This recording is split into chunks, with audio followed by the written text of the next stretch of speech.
Bonjour, bonjour et bienvenue. Ici c'est Anne-Marie et je suis très heureuse de vous accueillir et vous retrouver aujourd'hui pour cette nouvelle publication pas comme les autres que j'ai concoctée avec amour rien que pour vous. À travers des rencontres au format qui sera exclusivement audio, j'ai choisi de vous partager régulièrement des textes, des pensées au regard desquels je vous proposerai à chaque fois une mise en pratique. Et je serai ravie d'avoir votre avis.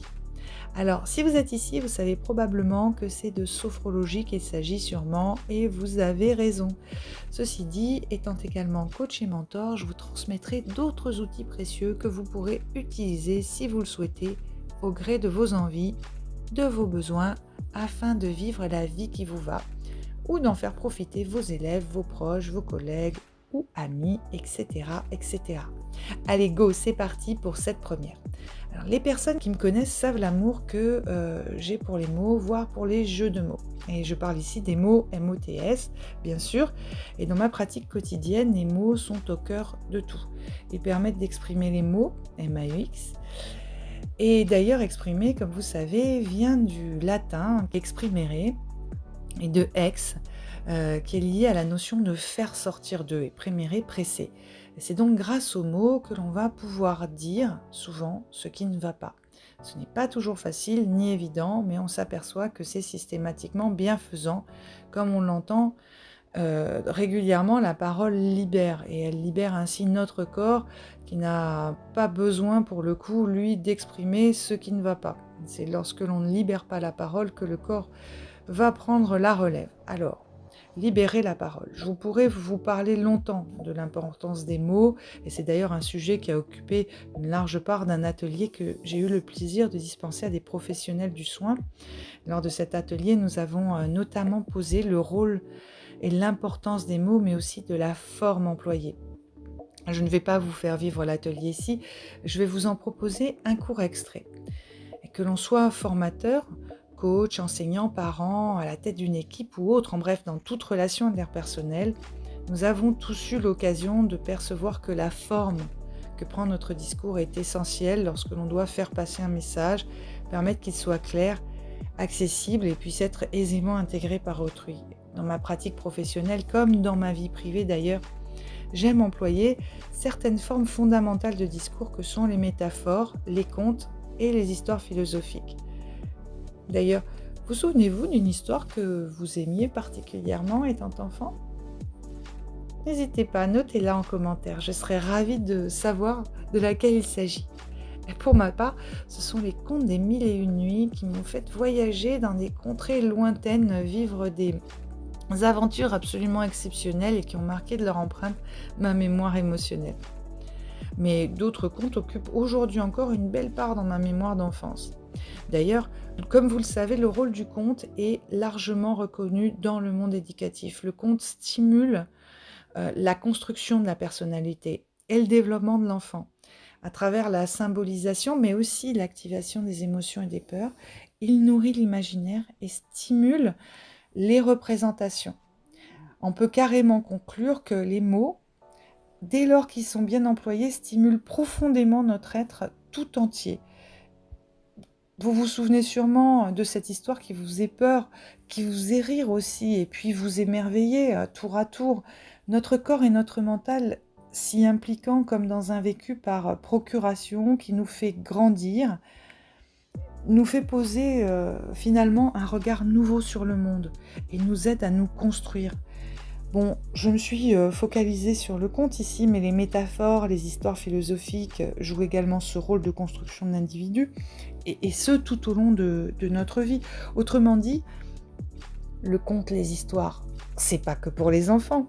C'est pourquoi j'ai choisi de vous proposer des pratiques qui se baseront sur des textes, tels que des histoires vraies ou inventées, des contes, des légendes d'ici et d'ailleurs. La prochaine fois, c'est d'ailleurs avec un fond zen que je viendrai à votre rencontre. Pour l'heure, je vous propose une histoire qui met en œuvre une technique que nous utilisons très souvent en sophrologie et en coaching, mais je ne vous en dis pas davantage, chaque chose en son temps.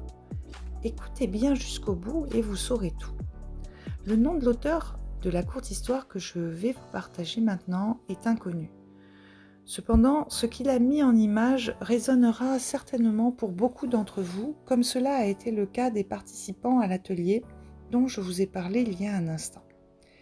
Voici donc l'histoire qui nous est contée. Un jour, j'ai retenu les services d'un menuisier pour m'aider à restaurer ma vieille grange.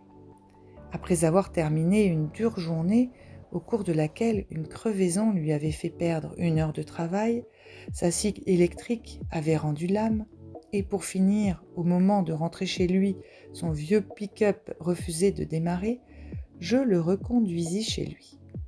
Il demeura froid et silencieux tout au long du trajet. Arrivé chez lui, il m'invita à rencontrer sa famille. Comme nous marchions le long de l'allée qui conduisait à la maison, il s'arrêta brièvement à un petit arbre, touchant le bout des branches du bout de ses doigts. Lorsqu'il ouvrit la porte pour entrer chez lui, une étonnante transformation se produisit. Son visage devint tout à coup rayonnant. Il serra ses 2 enfants contre son cœur et embrassa sa femme tendrement. Lorsqu'il me raccompagna à ma voiture, en passant près de l'arbre, la curiosité s'empara de moi et je lui demandai pourquoi il avait touché le bout des branches de cet arbre un peu plus tôt. « C'est mon arbre à soucis, » me répondit-il. Voyant que je ne comprenais pas, il ajouta. « Je sais que je ne peux éviter les problèmes, les soucis et les embûches qui traversent mes journées. Mais il y a une chose dont je suis certain.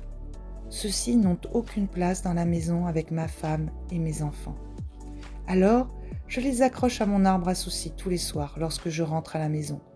Et puis, je les reprends le matin.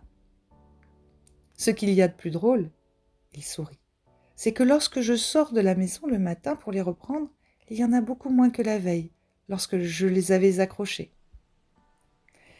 Voilà toute l'histoire. Vous parle-t-elle ? En pratique, nous pouvons utiliser cette technique sous diverses formes pour se débarrasser de pensées encombrantes, non productives, se délester d'une charge mentale qui n'a pas sa place ici et maintenant, voire qui pourrait nous priver de profiter pleinement de notre pleine conscience. On va déposer ce qui n'est pas utile au bout des branches d'un arbre à soucis, dans une boîte, etc. En sachant que, si besoin, on repassera les prendre plus tard, après ce rendez-vous, cette réunion, ou demain, après une bonne nuit de sommeil.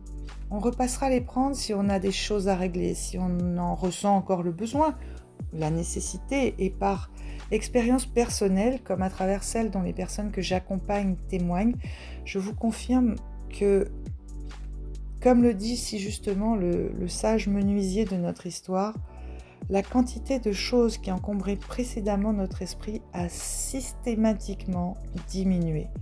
Le temps passant, certaines se sont dissipées, dispersées, allégeant notre vie par la même occasion. Et je vous propose d'essayer cette technique lorsque vous avez besoin d'alléger votre mental de choses qui ne peuvent être réglées sur l'instant et qui encombrent votre vie, vous empêchant de vivre pleinement l'instant présent, ou bien encore pour déposer ce qui doit l'être le temps d'une bonne nuit de sommeil réparatrice qui vous aidera à trouver là ou les solutions ou réponses nécessaires le moment venu. Et si j'osais, je dirais que cette technique est au mental ce que Marie Kondo est au rangement et à l'organisation. Bon, ok, j'ai osé. Mais bon, c'est tellement ça. Et puis, maintenant, je vais vous présenter comment pratiquer donc avec cette technique. Imaginez un arbre, comme celui de notre histoire, ou bien encore une boîte, de la taille que vous voulez. Prenez le temps de choisir entre l'arbre, la boîte ou un autre support que vous préféreriez. Quand vous avez choisi ou déposé ce qui tourne dans votre esprit, ce dont vous voulez vous délester pour un moment, vous observez mentalement le support que vous avez choisi afin d'en saisir les moindres détails. Sa taille, sa forme, sa couleur. Quand vous avez une image précise, prenez un instant pour respirer en pleine conscience. c'est-à-dire en focalisant votre attention sur votre respiration qui va et qui vient. Puis vous allez placer mentalement, sans nécessairement chercher à détailler, vous allez déposer mentalement ce dont vous allez vous défaire pour un moment, en le déposant sur ou dans le support que vous avez choisi. Puis mentalement toujours, vous vous détournez de cela pour l'instant, en intégrant que vous pourrez retrouver tout ça si nécessaire plus tard, au moment où il sera bon de vous en occuper. Pour le moment, vous accueillez les sensations, les émotions positives qui se présentent à vous, et vous vous laissez porter, calme et tranquille. Et voilà, un outil à l'efficacité remarquable. Pour ma part, je l'utilise très souvent à titre personnel et avec les personnes qui viennent travailler avec moi, et ce, quel que soit leur âge. Grâce à cette technique, vous allez pouvoir, vous l'avez compris, alléger votre mental d'une charge inutile. Vous augmentez votre capacité ainsi de concentration en ne vous dispersant pas dans ce que l'on appelle des pensées parasites, et vous retrouvez calme et sérénité. Souvenez-vous, comme le dit Christophe André, les choses simples sont souvent des choses fortes, et c'est le cas de cette technique. Alors exercez-vous, expérimentez-la, et n'hésitez surtout pas à partager votre expérience personnelle. Je vous lirai avec grand intérêt, que ce soit en commentaire ici ou en message privé via la page Facebook ou par mail, et votre expérience pourra profiter à d'autres personnes, et ça c'est génial. Alors, il peut être intéressant de se souvenir aussi que tout ce qui nous aide à nous libérer, à libérer notre espace mental, nous permet de développer notre énergie créative. C'est pas mal ça quand même. C'est sur ces mots que je vous dis à très vite pour un conte zen passionnant et riche. Et pour être averti de son arrivée, pensez à vous abonner et à cliquer sur la petite cloche. Ah, les cloches! Savez-vous qu'elles sont très présentes dans les contes? Bon, allez, je vous parle de ça une prochaine fois. D'ici là, allégez votre mental et votre corps, lui aussi, vous en sera reconnaissant. À très vite et au plaisir immense de vous retrouver.